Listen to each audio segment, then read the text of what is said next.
अस्सलाम वालेकुम।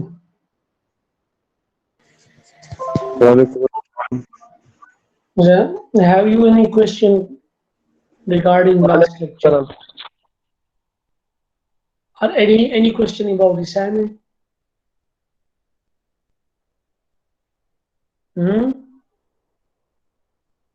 Have you any question about assignment regarding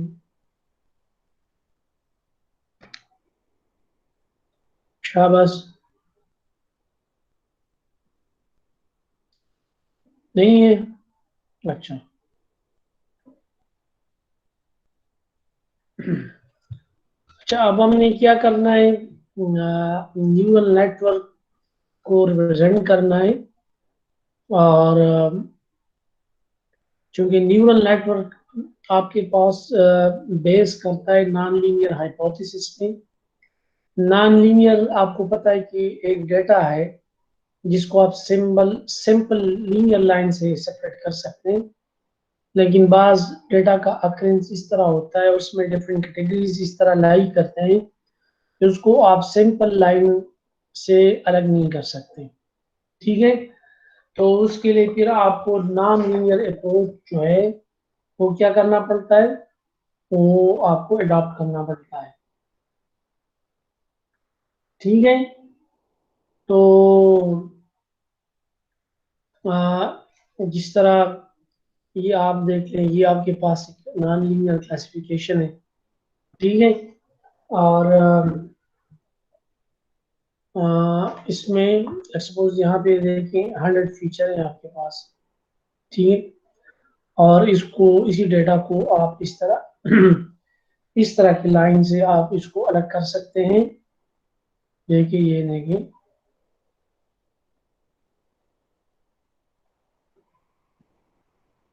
ठीक है, और आप ऑलरेडी इसको पढ़ चुके हैं, हमने डिटेल के साथ जो है इसको पढ़ चुके हैं। ठीक है, जो लॉजिस्टिक रिग्रेशन है, लॉजिस्टिक रिग्रेशन में ये चीजें हमने डिटेल के साथ पढ़ी। ये देखिए, ये आपके पास एक कार है और उससे कुछ हिस्सा आपने क्रॉप किया हुआ है, यहाँ पे आपको नजर आ रहा है। इस हिस्से को हमने क्रॉप किया हुआ है, और these are number of pixels. अब जिसने डिजिटल लेवल प्रोसेसिंग पढ़ा है तो उनको तो पता होगा कि आप इस क्रॉप को अगर डिस्प्ले करते हैं जस्ट मैटलैब के अंदर, तो आपको ये नंबर ऑफ पिक्सल जो है नजर आ जाएंगे। ठीक है, these are grey scale value. ठीक है, इंटेंसिटी ऑफ द पिक्सल या पिक्सल वैल्यू है, जिसको आप ग्रे स्केल वैल्यू भी कह सकते हैं। ये आपके पास क्या है? ग्रे स्केल वैल्यू है। और ये भी जो आपके पास जो है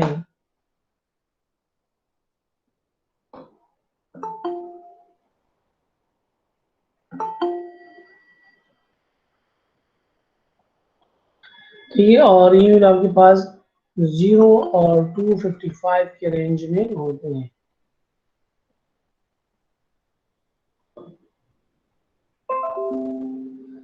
ठीक है,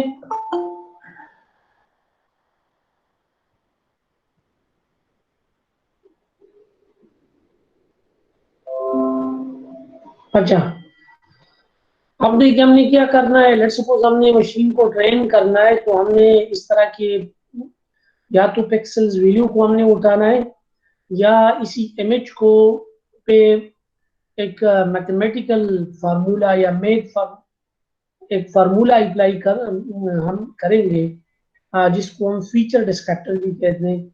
उसी फीचर डिस्क्रिप्टर को हम अप्लाई करेंगे इस पे, इसी कार पर, उससे कुछ फीचर एक्सट्रैक्ट करेंगे।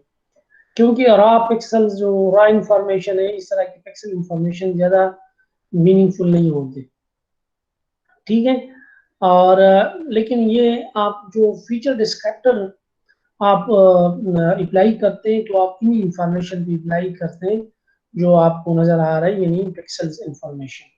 ठीक है, इन्हीं पिक्सल इंफॉर्मेशन को से आप फीचर एक्सट्रैक्ट करते हैं, और उसी फीचर को, जिस तरह हमने हाउसिंग प्रेडिक्शन एग्जांपल में पढ़े थे कि साइज ऑफ द हाउस और number of rooms, lounge, number of washrooms, age of the house.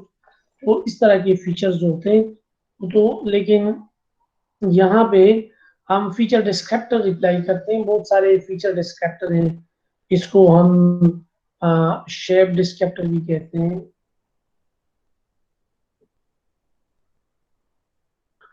Colour descriptors होते हैं।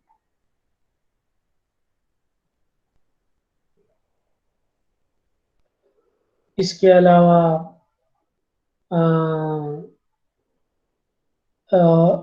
टेक्सचर होते हैं।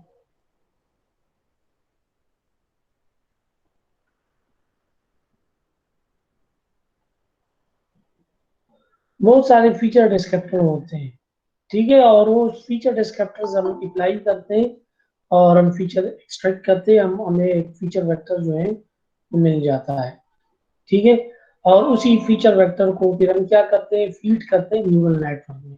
ये आगे हम पढ़ेंगे। हम सर सर ये डिस्क्रिप्टर देखिए, सर क्या है फीचर सर? डिस्क्रिप्टर आप अप्लाई करते हैं किसी भी इमेज पे, ठीक है। और वो फीचर डिस्क्रिप्टर जो है जब किसी भी इमेज पे अप्लाई होता है तो फीचर एक्सट्रैक्ट करते हैं।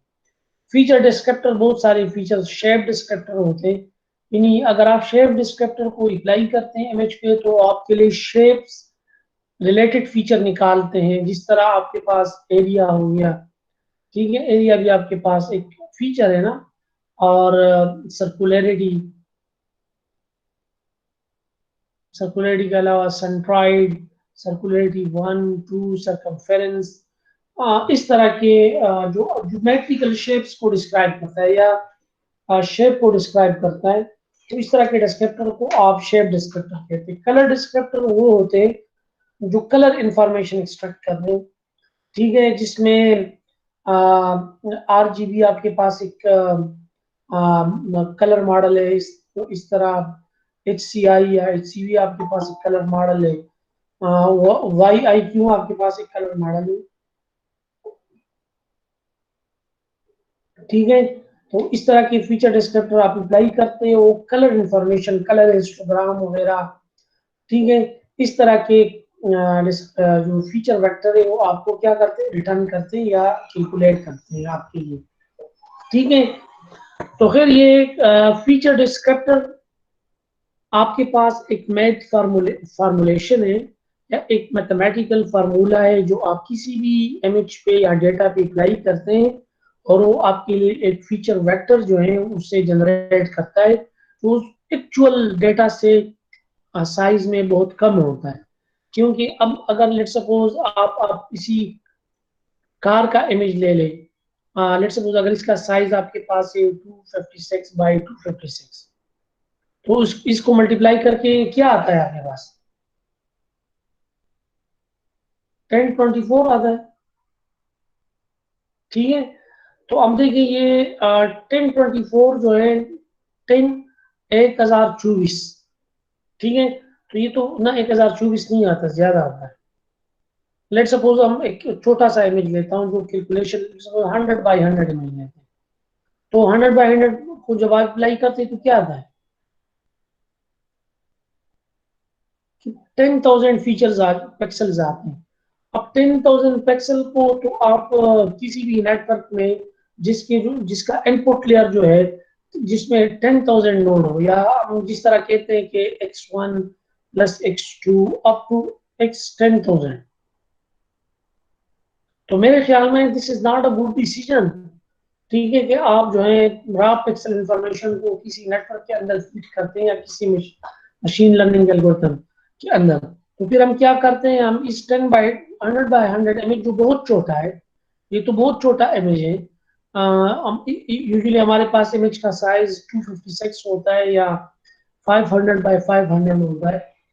तो इसी पे आप क्या करते हैं, आप इस पे फीचर डिस्क्रिप्टर अप्लाई करते हैं, ठीक है। फीचर डिस्क्रिप्टर आप अप्लाई करते हैं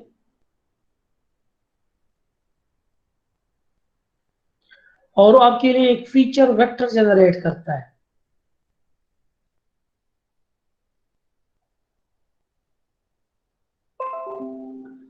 आपके लिए क्या करता है, एक फीचर वेक्टर जनरेट करता है। ठीक है, जो साइज में इससे बहुत ज्यादा कम होता है, या तो 100 साइज हो सकता है या 200 साइज का हो सकता है, डिपेंड करता है, 2000 तक भी हो सकता है। ठीक है, लेकिन इतना नहीं होता 10,000।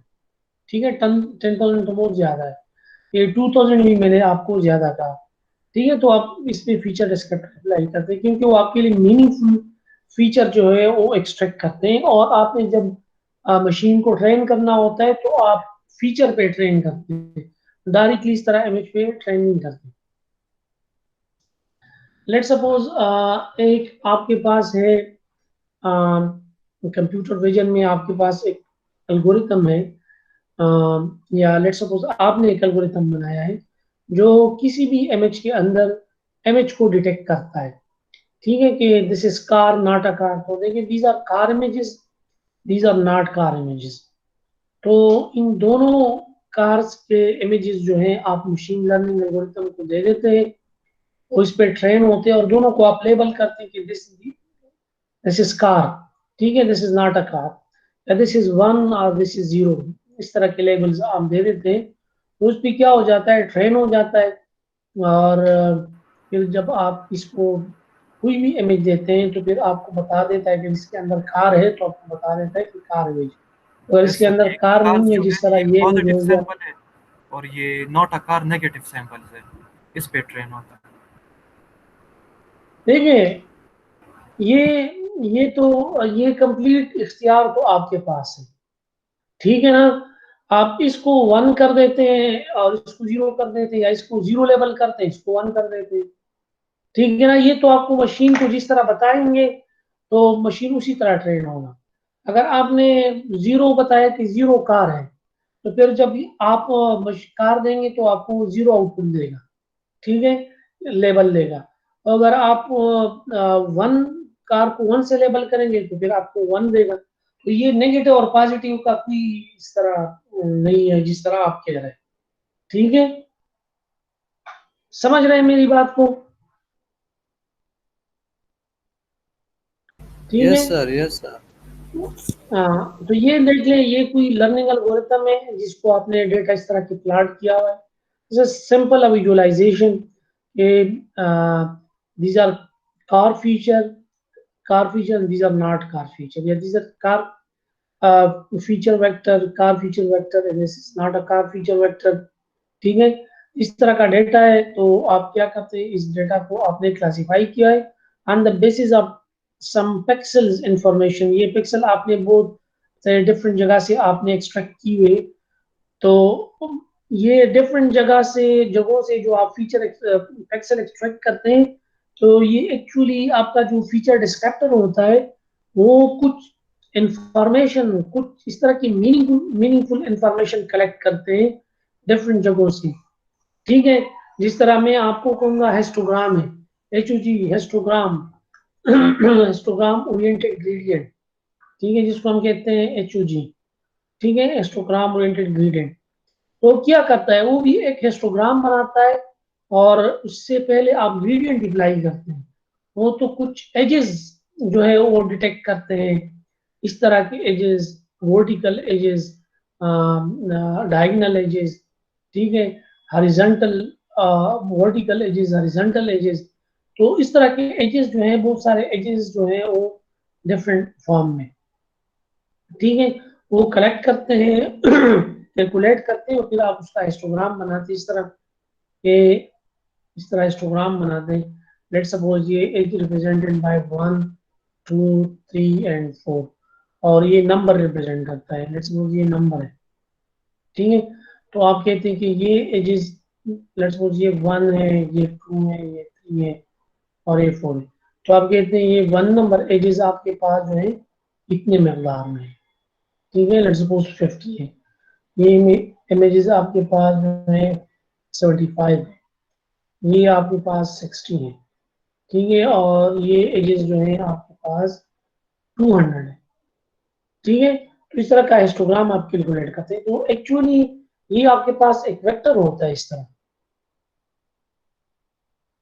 ठीक है। इसमें वैल्यूज होते हैं, इसमें मैंने कहा 75, सॉरी, ये मैंने 60 बताया था, 50 बताया था।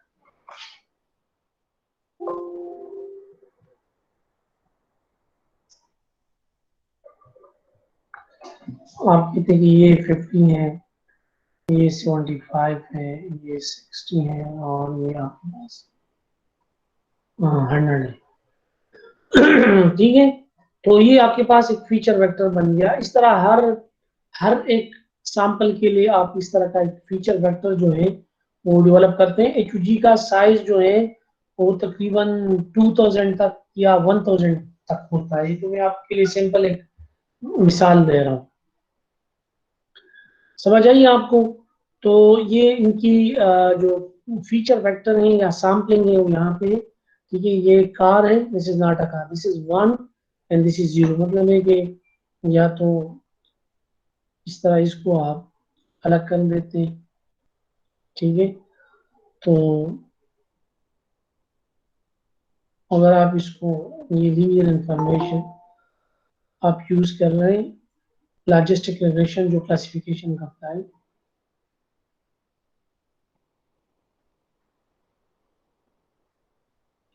ठीक है, इस तरह।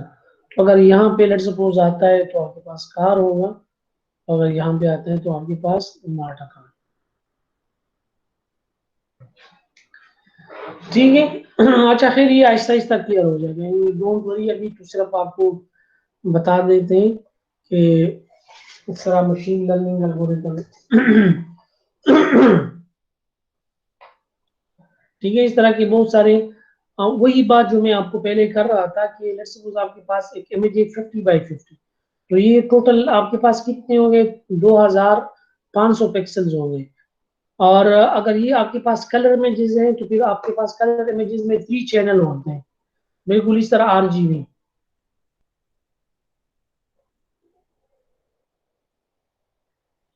RGB, और हर एक का साइज आपके पास जो होगा 50x50 होगा। तो आप इसको मल्टीप्लाइड बाई 3 करें। ठीक है, इसको मल्टीप्लाइड बाई 3 करेंगे तो कितने फीचर बन जाएंगे? 0 और 25 3 75, तो ये बन गए 7500। इतने ज्यादा फीचर बन गए अगर आप डायरेक्टली इमेज को यूज करते हैं। ठीक है,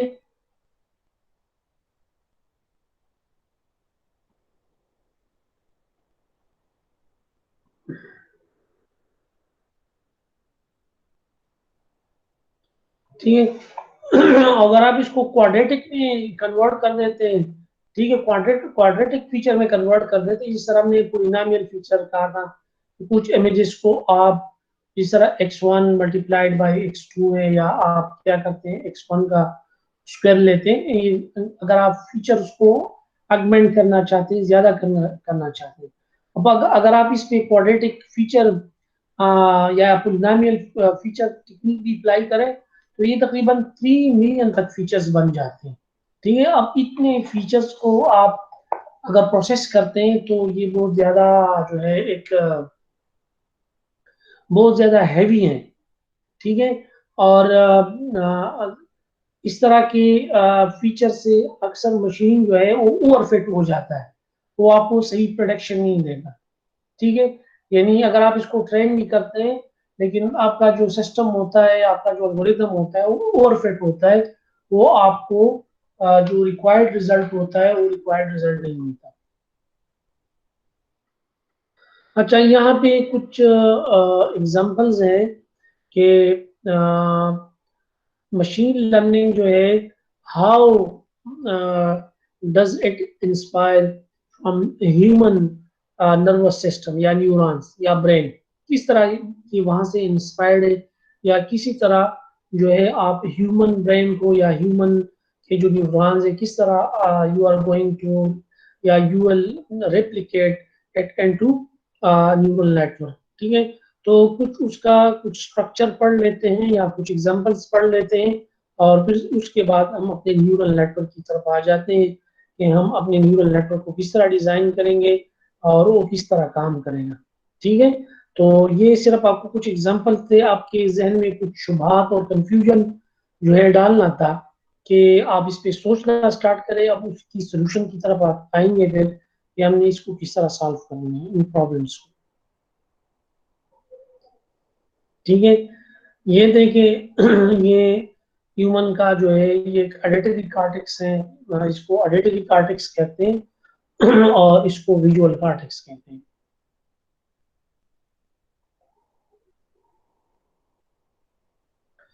ठीक है, और ये ऑडिटरी कॉर्टेक्स है।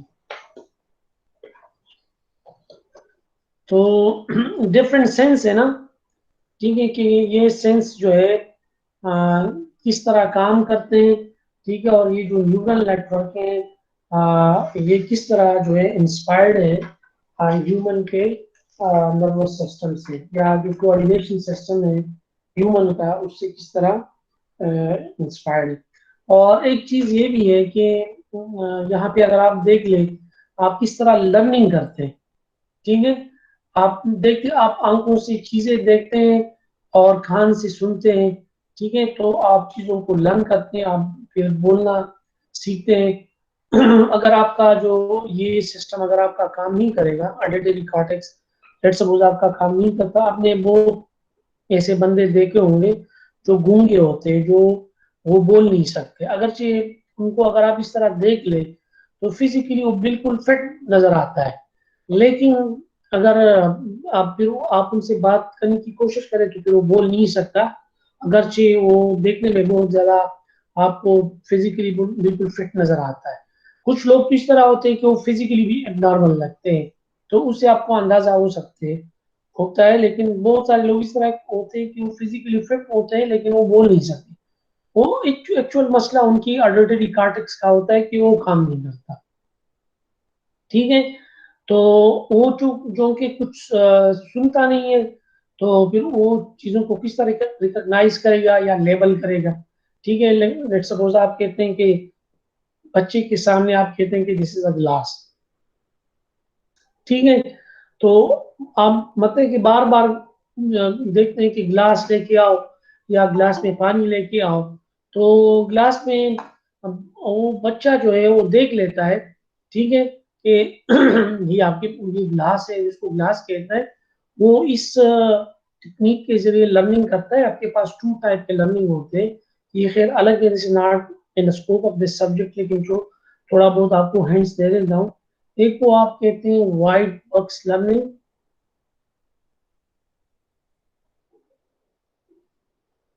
और दूसरा आपको होता है ब्लैक बॉक्स लर्निंग।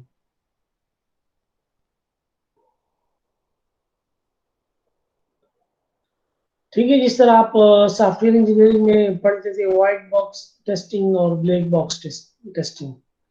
ठीक है, अगर मैं आपसे क्वेश्चन करूं कि इन दोनों लर्निंग में से कौन सा लर्निंग जो है ज्यादा इफेक्टिव होता है, तो आपका आंसर क्या होगा शाबाश? अच्छा, किस तरह आप मुझे एग्जांपल दें कि किस तरह ब्लैक बॉक्स लर्निंग ज्यादा इफेक्टिव है? तो सोचे ना, तो हमारे जो दिमाग है सर, इंसान के जो दिमाग होते हैं वो इंटरनल मतलब इंटरनली वो काम करते हैं, फिर हम फिजिकली उसके ज़रिए शो करते हैं ना सर। और हमारी जो बॉडी है बाहर का इन्वायरमेंट वो एज अ वाइट बॉक्स काम करता है सर। नहीं नहीं, एग्जांपल ठीक नहीं है, आप ऐसे कोई और एग्जांपल दें, कोई एग्जांपल दे सकता है? सर आप प्रोग्रामिंग के हवाले से बात कीजिए सर, तो जो मतलब नहीं, जो वो एप्लीकेशन होता टेस्टिंग है। अलग चीज है, ये सर टेस्टिंग अलग चीज है। टेस्टिंग जो है वो अलग चीज है ना, ब्लैक बॉक्स टेस्टिंग फिर यहाँ पे, और इसमें थोड़ा सा कंसेप्चुअल डिफरेंस आ जा रहा है। तो मैं आपको जी सर। एग्जांपल देता हूँ। हम बचपन से पश्तो बोलते हैं ना, जो पश्तो स्पीकर है या जो उर्दू बोलते हैं। मुझे आप ये बताएं, बचपन से लेकर अभी तक, या हम जब बच्चे थे, एक क्लास में थे, दूसरे में थे, दूसरी जमात में थे, हम पश्तो बोलते थे, हम में से किसी ने भी कोई ग्रामेटिकल एरर नहीं किया पश्तो बोलते हुए, किसी ने किया है कोई ग्रामेटिकल एरर? जब नो अभी हम पश्तो बोलते हैं, हमसे हमसे ग्रामेटिकल एरर होता है? नो नहीं सर। होता ना, अगर हमें पश्तो की ग्रामर का कुछ पता नहीं है, ठीक है, लेकिन फिर भी हमसे कोई गलती नहीं होती। और दूसरी तरफ आप देखें कि आप तकरीबन पहली जुमात से इंग्लिश सीख रहे, पहले जुमात से आप इंग्लिश सीख रहे, आपने उसका ग्रामर भी पढ़ा है, टेंसेस पढ़े, एक्टिव पीसी वॉइस पढ़े, डायरेक्ट इनडायरेक्ट पढ़े, इसके अलावा प्रीपोजिशन, सारी चीजें, प्रोनाउन वगैरह आप लोगों ने पढ़े हैं। लेकिन अब भी जब आप इंग्लिश बोलते हैं तो आप उसमें बहुत ज्यादा गलतियां करते हैं। ठीक है, क्यों क्या वजह है? प्रैक्टिस। नहीं, प्रैक्टिस की बात नहीं है। मादरी जबान में आप तो पश्तो में बिल्कुल प्रैक्टिस नहीं करते, और इंग्लिश का आप पता नहीं कब से आप प्रैक्टिस कर रहे हैं। आप जावा भी इंग्लिश में पढ़ रहे हैं, एफएससी में भी आप इंग्लिश में बहुत ज्यादा तवज्जो दे रहे थे, मैट्रिक में भी आप टेंसेस वगैरह। ठीक है, ये सिर्फ लर्निंग का तरीका है, कार चेंज है।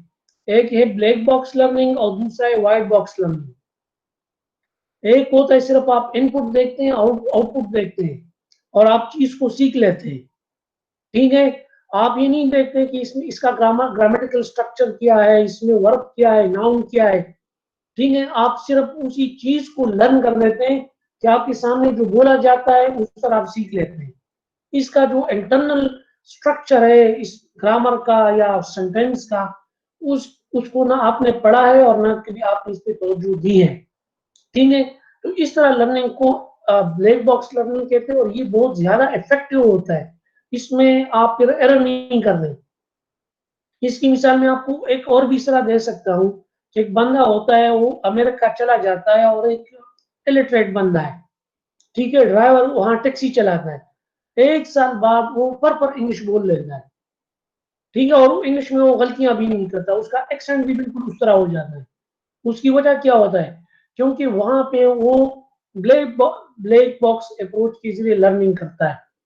वो ग्रामर को नहीं देखता, बस वो देखता है कि लोग किस तरह बोलते हैं उस तरह बोल लेता है और वो सीख जाता है। ठीक है, लेकिन व्हाइट बॉक्स लर्निंग में फिर जिस तरह हम स्कूल में इंग्लिश सीखते हैं, ये व्हाइट बॉक्स लर्निंग है, इसलिए ये लर्निंग इफेक्टिव नहीं है।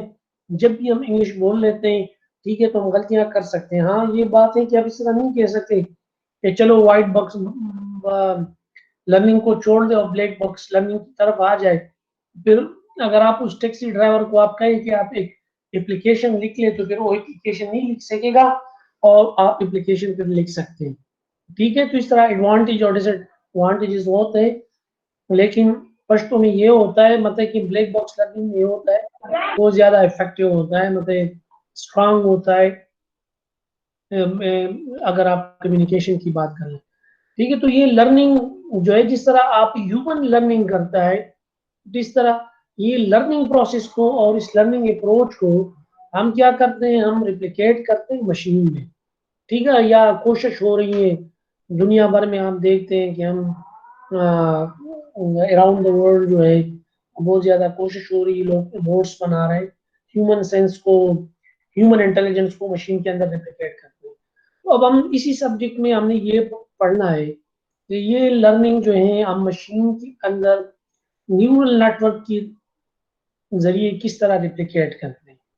ठीक है, हम बहुत बेसिक पढ़ेंगे और इसी बेसिक को आहिस्ता आहिस्ता आगे लेके इसको मतलब कम्प्लिकेट और सोफिस्टिकेटेड बनाएंगे, ताकि फिर वो कम्प्लेक्स एग्जाम्पल को सीख सके या लर्न कर सके। समझ आइए आपको? देखिए, ये लोगों ने डिफरेंट एग्जांपल्स हैं, सीइंग विद योर टंग, इस तरह कुछ सेंसरी, एक उन्होंने एक आपको नजर आ रहा है स्लाइड में कि उसने एक आला बनाया है, उसको आप जुबान पे रखते हैं और आप उसके जरिए देख सकते हैं। ठीक है, मतलब कि वो सेंस करता है आपके जो विजुअल कार्टेक्स हैं या ऑडिटरी कार्टेक्स हैं। ठीक है, और फिर आप देखते हैं ह्यूमन, ये देखिए इको लोकेशन, जिस तरह आपका जो क्या होता है, चमगादड़, बैट। ठीक है, जिस तरह बैट जिस टेक्निक या जिस कॉन्सेप्ट के बेस पे वो चलता है या अल्ट्रासोनिक सेंसर। प्रवास करता है। क्या? Ultrasonic sensor. अच्छा, अल्ट्रासोनिक सेंसर। ठीक है, तो ये क्या करता है, वो वेव जनरेट करता है और वो वेव जो है उसको दोबारा इको होते हैं और उनको पता चल जाता है कि यहाँ पे कोई हर्डल है।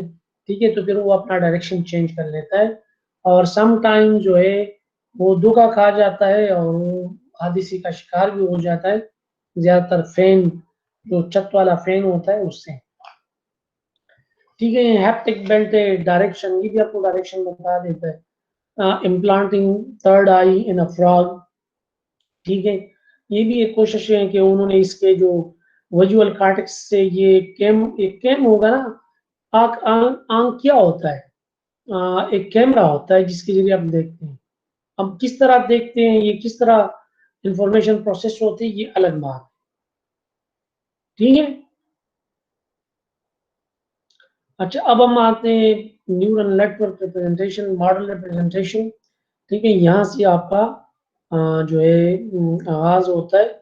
ये आपके पास न्यूरॉन है ब्रेन में, ठीक है, और आप देख रहे हैं कि ये ऑलरेडी मैं आपको लास्ट लेक्चर में आपको बता भी चुका हूँ, या शायद किसी और क्लास को मैंने बताया है। क्योंकि ये आपके पास एक न्यूरॉन है, ये न्यूक्लियस है, इसको डेंड्राइट कहते हैं, और ये एक्सॉन है। ठीक है, और फिर ये आपके पास जो एक्सॉन टर्मिनल है वो इस तरह दूसरे न्यूरॉन के साथ जो होते हैं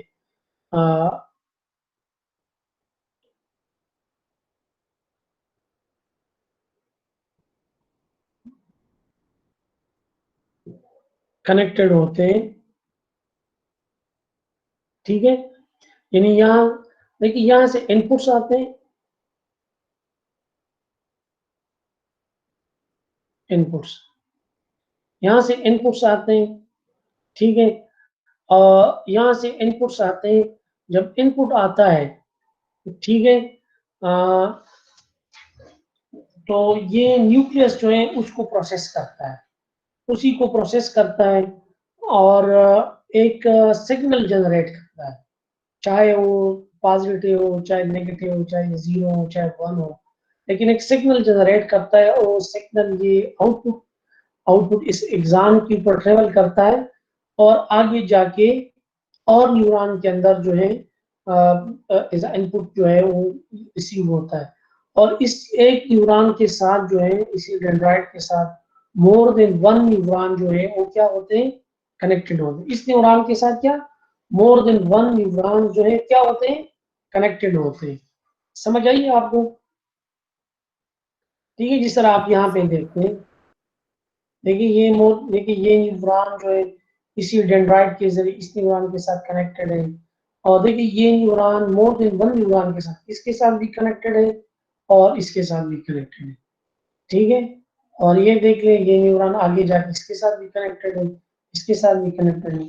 ठीक है, तो इस तरह एक दूसरे के साथ कनेक्ट होते हैं। इसी फलसफे को, ठीक है, इन्होंने क्या किया है, एक न्यूरल नेटवर्क के अंदर इन्होंने रिप्लिकेट किया हुआ है। ये भी आपके पास एक न्यूरॉन है, बिल्कुल आपका जो हाउस एग्जाम्पल था, अगर आप उसी हाउस एग्जाम्पल को ले लें,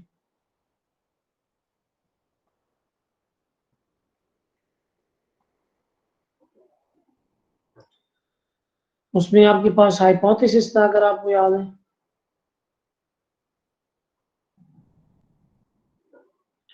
theta 0 x0 plus theta 1 x1 plus theta 2 x2।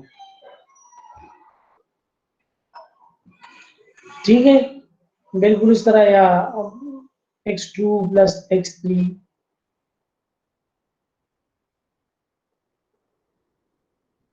ठीक है, अब देखें ये थीटा 0 x0 इसको हम कहते हैं बाइस टर्म।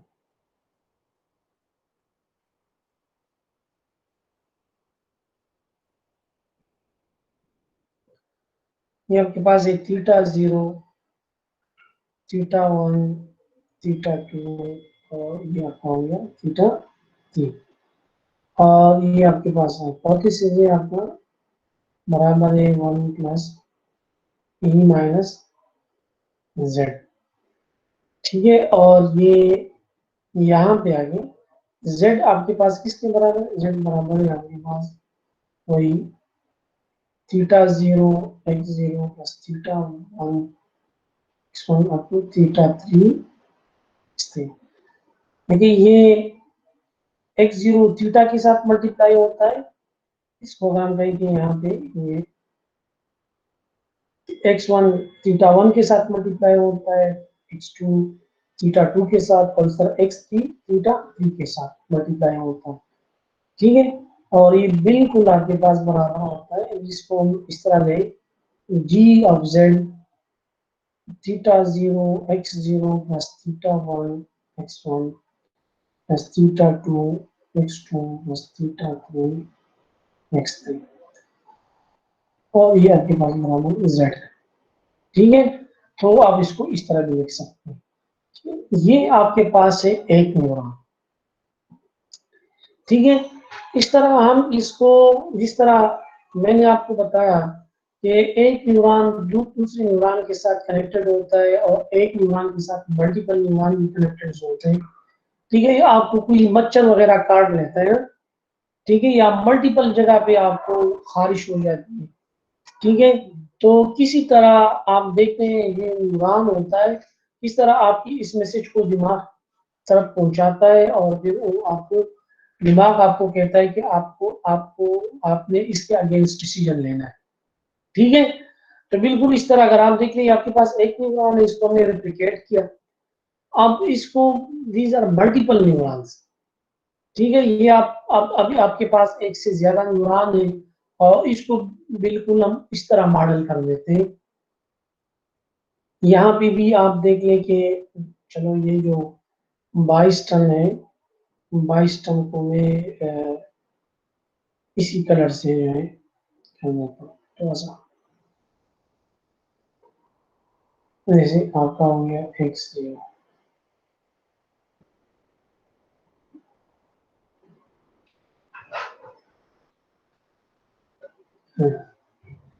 ठीक है, x0, और ये मैं आपको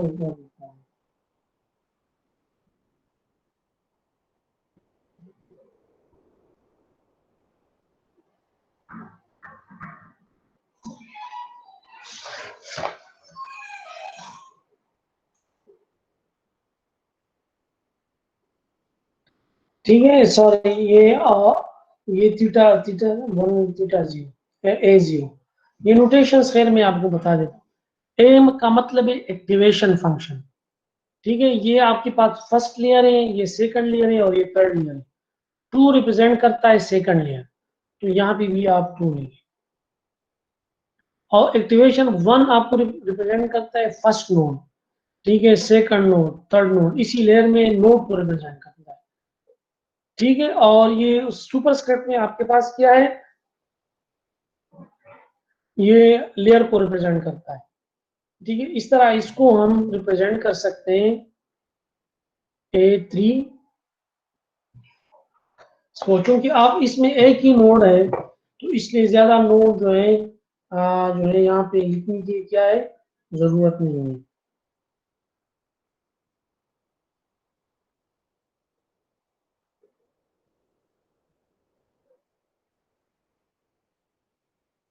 सही है। अच्छा, अब देखिए हम इसको क्या करते हैं, इसको लेबल करते हैं। देखिए किस तरह लेबल करते हैं, ये आप समझ गए तो इंशाल्लाह फिर कोई मसला नहीं होगा।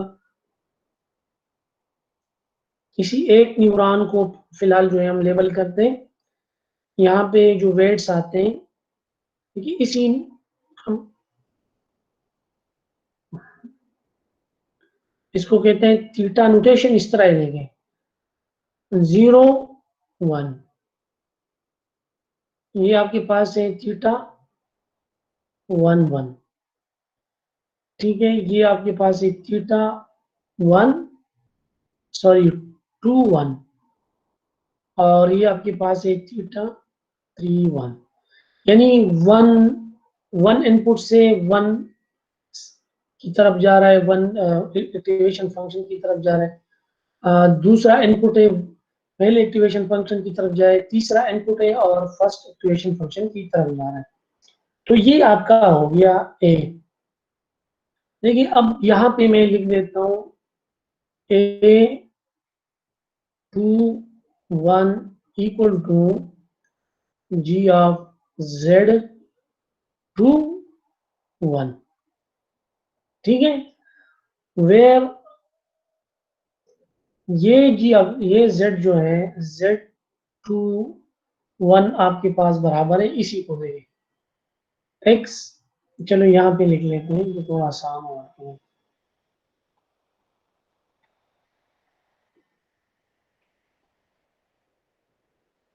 X 0 थीटा 0, सॉरी पहले थीटा एक ही फॉर्मेट के अंदर लिखने ताकि theta 0 0 1 X 0 plus theta 1 1 X 1 plus theta 1 2 X 2, sorry theta 2 1, ठीक है।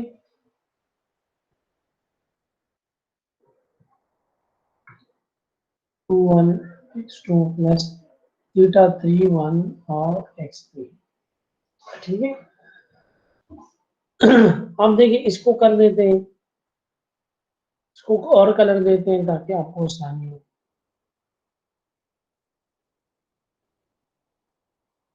अब आप ये आपके पास है, इससे एक इसको भी आएगा, ये आपके पास होगा थीटा 0 2 और ये आपके पास होगा थीटा 1 2, ये होगा थीटा 2 2 और ये होगा थीटा 3 2, ठीक है। तो अगेन यहाँ पे आप देख ले 2 2 G ऑफ Z 2 2, तो ये आपके पास बराबर है Z 2 2 थीटा 0 2 और X 0 plus theta 1 2 X 1 2 X 1, ठीक है, सॉरी हाँ X 1 plus theta 2 2 X 2 plus theta 3 2 X 3। इसी तरह आप ये भी कर लें, इसको भी कर लें, इससे भी एक लिंक आएगा, इसको हम कहेंगे थीटा 0 3 और ये थीटा 1 3 और ये थीटा 2 3 और ये थीटा 3 3। तो अगेन यहाँ पे हम देखें theta 2 3 equal to G of Z 2 3 और where Z 3 2 equal to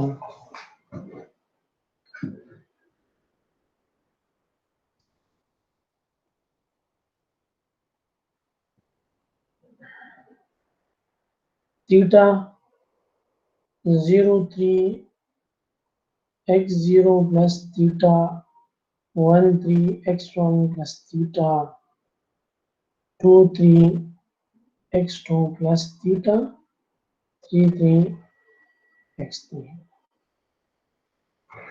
ठीक है। तो ये देख लें, ये आपका हो गया, ठीक है।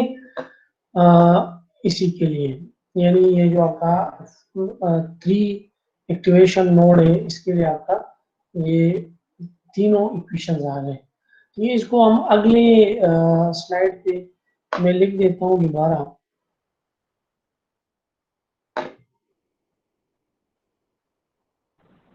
अरे बेसिकली non-linear hypothesis है ना सर? नॉन लीनियर है, तो ये आपको लीनियर लग रहा है या नॉन लीनियर?